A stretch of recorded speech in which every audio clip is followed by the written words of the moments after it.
Hello, my dear English learning friends. Welcome back to Avenue of Words, your favorite destination for improving English listening skills while discovering fascinating stories from around the world. I'm absolutely thrilled to have you here today for another incredible journey of language learning and cultural exploration. Today, we're going to embark on a remarkable adventure to the smallest country on Earth, Vatican City. But this isn't just any ordinary geography lesson. We're going to explore this tiny nation through the lens of English learning, discovering real-life phrases, expanding our vocabulary, and uncovering motivational stories that will inspire your English learning journey. As we dive into this fascinating topic, I want you to listen carefully to every word, every phrase, and every expression I use. This is your opportunity to improve your English listening skills while learning about one of the world's most extraordinary places. Whether you're a beginner just starting your English journey, an intermediate learner building confidence, or an advanced student polishing your skills, there's something valuable here for everyone. Let me paint a picture for you. Imagine a country so small that you could walk across it in just 20 minutes.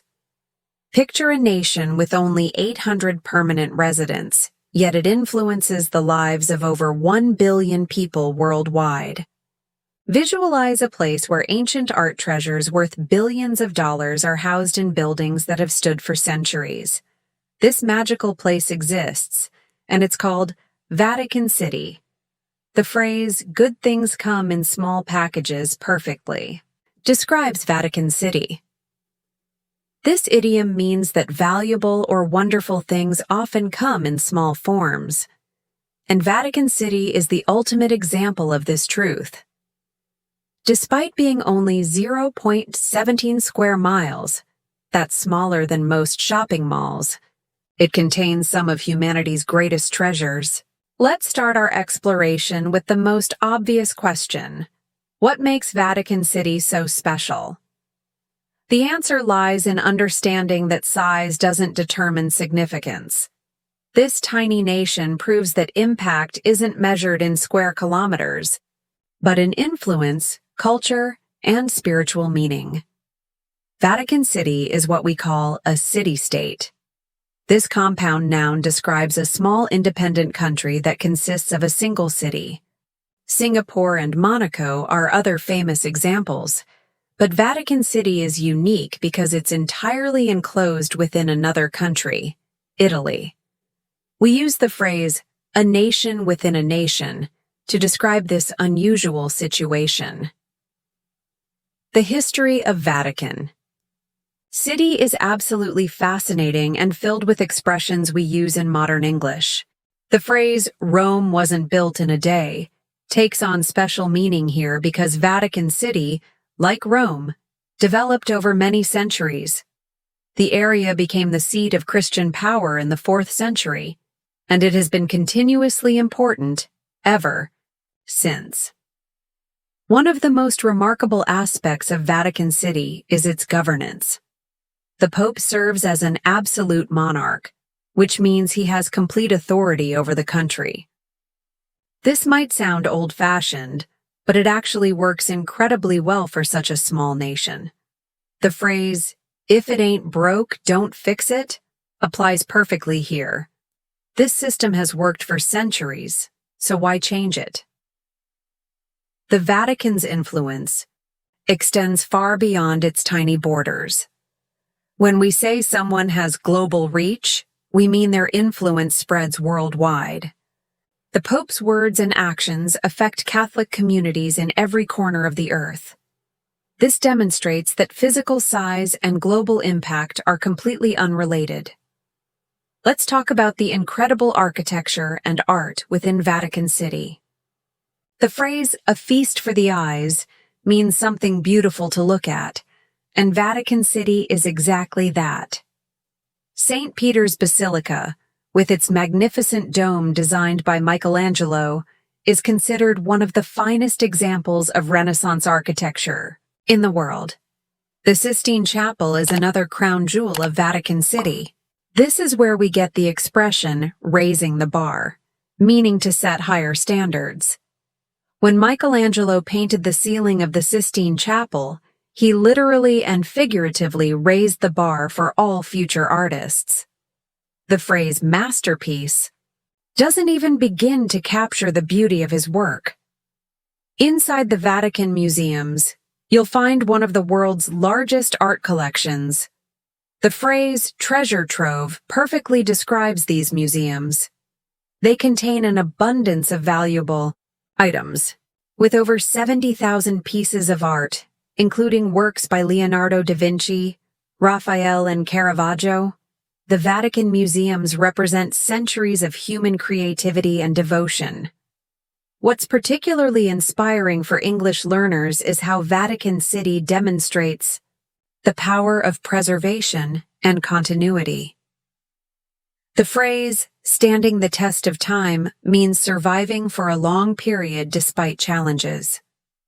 Vatican City has stood the test of time, maintaining its importance and beauty through wars, political changes, and social transformations.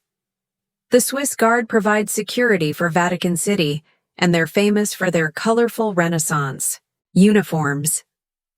This tradition shows us the value of maintaining customs while adapting to modern needs. The phrase "the best of both worlds" applies here. Vatican City combines ancient traditions with contemporary efficiency. Vatican City also teaches us about the importance of education and knowledge. The Vatican Library contains over 1.6 million books and 80,000 manuscripts, some dating back over 1,000 years. This collection reminds us that learning is a lifelong journey. The phrase, "knowledge is power," is literally embodied in these ancient texts that have shaped human thought for centuries. For English learners, Vatican City offers numerous vocabulary-building opportunities. Religious terms like blessing, pilgrimage, sanctuary, and devotion are commonly used in English, even in non-religious contexts. For example, we might say someone's home is their sanctuary, meaning a peaceful place of refuge. The phrase pilgrimage has expanded beyond religious meaning. We now use it to describe any important journey, like a pilgrimage to a famous library or a pilgrimage to see your favorite band perform. This linguistic evolution shows how religious concepts influence everyday English.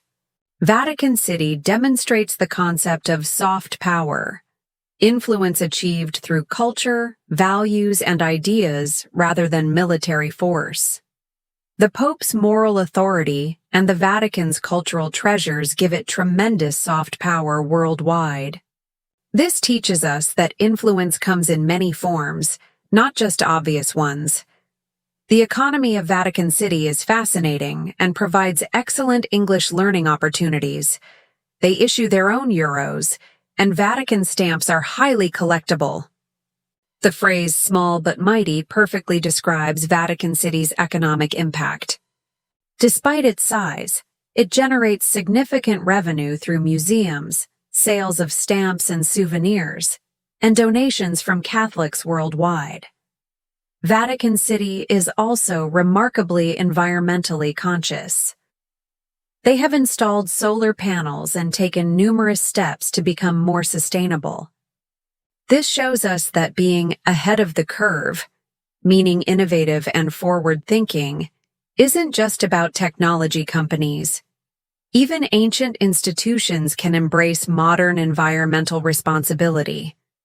The phrase "leading by example" describes how Vatican City approaches environmental issues. By making sustainable choices, they encourage others to do the same. This demonstrates that moral leadership often involves taking action rather than just giving advice. For English pronunciation practice, Vatican City offers many opportunities. Notice how I pronounce Vatican with stress on the first syllable. That I can. The word Pope is pronounced with a long O sound, like rope. Basilica has stress, On the second syllable, basil ik. These pronunciation patterns help you sound more natural when speaking English. The phrase, "When in Rome, do as the Romans do," has special significance when discussing Vatican City. This idiom means to adapt to local customs when visiting a place. Visitors to Vatican City must dress modestly and behave respectfully, showing that even in our modern world, traditional values and customs deserve respect. Vatican City's impact on art and culture cannot be overstated. The phrase, cultural heritage, refers to traditions, customs, and artifacts passed down through generations. Vatican City is one of the world's greatest repositories of cultural heritage, preserving not just Christian traditions but also broader human artistic achievement. The restoration work done in Vatican City teaches us about patience and dedication. Restoring Michelangelo's frescoes took years of careful, detailed work. This reminds us that worthwhile achievements often require patience and persistence. The phrase, "good things take time," perfectly captures this lesson. For intermediate English learners, Vatican City provides excellent examples of formal and elevated language. Terms like pontifical, ecclesiastical, and apostolic might seem challenging, but they appear in many English texts and conversations about history, art, and culture. Building familiarity with such vocabulary strengthens your overall English comprehension. The phrase, "a picture is worth 1,000 words," is literally true in Vatican City. The art and architecture communicate emotions, stories, and beliefs more powerfully than words alone could express. This teaches us about the universal nature of human expression and the power of visual communication. Vatican City also demonstrates the importance of tradition and continuity in human society. The phrase, "passing the torch," means transferring responsibility or tradition to the next generation. For over 2,000 years, Christian leaders have been passing the torch of faith and leadership in Vatican City. The concept of sacred space, a place set apart for spiritual purposes, is perfectly embodied in Vatican City. Even non-religious visitors often describe feeling moved by the atmosphere and beauty of this sacred space. This shows us that certain human experiences transcend individual beliefs and cultures. Let's discuss some practical English phrases related to travel and cultural exploration that Vatican City helps us learn. When visiting important places, we might say we're taking it all in, meaning carefully observing and appreciating everything around us. We might describe the experience as overwhelming in a positive sense, so much beauty and significance that it's almost too much to process. The phrase bucket list refers to things you want to do before you die. Vatican City appears on many people's bucket lists because it represents the intersection of art, history, spirituality, and culture. For English learners, creating and discussing your bucket list is excellent speaking practice. Vatican City teaches us about the concept of living history. Unlike museums where we observe artifacts behind glass, Vatican City is a place where history continues to unfold. The Pope still gives audiences, new cardinals are still appointed, and traditions continue to evolve. The phrase "history in the making" captures this dynamic quality. For advanced English learners, Vatican City offers opportunities to explore complex concepts like sovereignty, diplomacy, and cultural preservation. These topics require sophisticated vocabulary and understanding of nuanced ideas. Discussing such topics helps develop the academic and professional English skills needed for higher-level communication. The phrase "small world" takes on new meaning when we consider Vatican City's global connections. This tiny country maintains diplomatic relations with 183 nations and influences events worldwide. It reminds us that in our interconnected world, distance and size matter less than relationships and shared values. Vatican City also exemplifies the concept of quality over quantity. Rather than trying to be the biggest or most populous country, Vatican City focuses on being the best at what it does, preserving spiritual traditions, maintaining artistic treasures, and providing moral leadership. This principle applies to English learning too. Focus on understanding deeply rather than memorizing superficially. The phrase hidden gem describes something valuable that isn't widely known. While Vatican City itself is famous, it contains many hidden gems, secret passages, private chapels, and artistic details that only careful observers notice.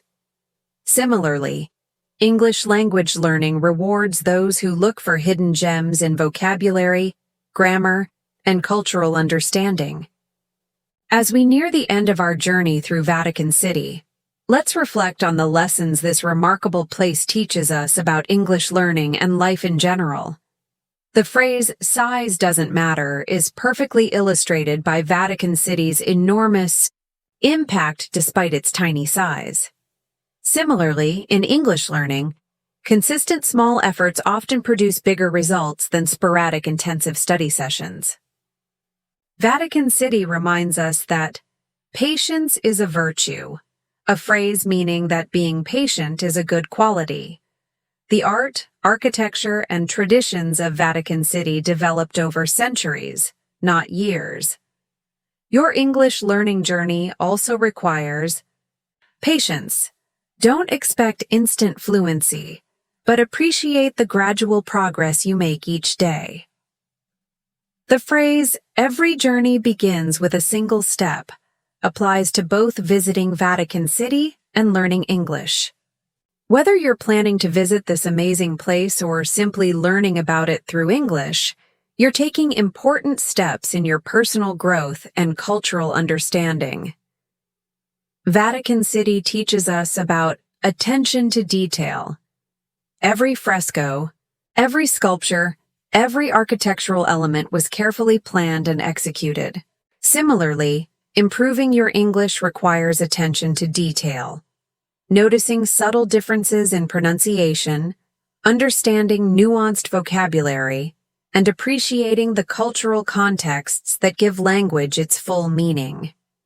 In conclusion, my dear English learning friends, Vatican City proves that extraordinary things come in small packages. This tiny nation offers us lessons about history, art, spirituality, governance, and human achievement. More importantly for our purposes, it provides a rich context for English learning, offering vocabulary, phrases, cultural knowledge, and inspiration for continued study.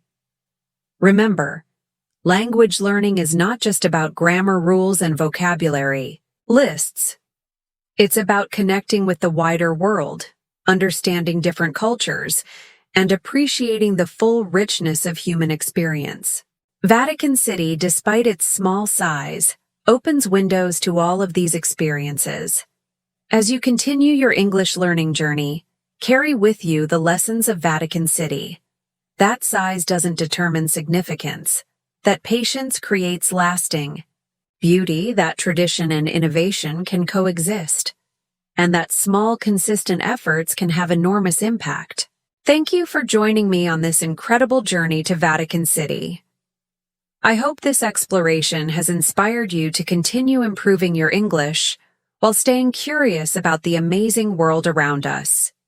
Remember to practice the phrases and vocabulary we've discussed today, and don't forget to appreciate the small but mighty steps you're taking in your English learning adventure.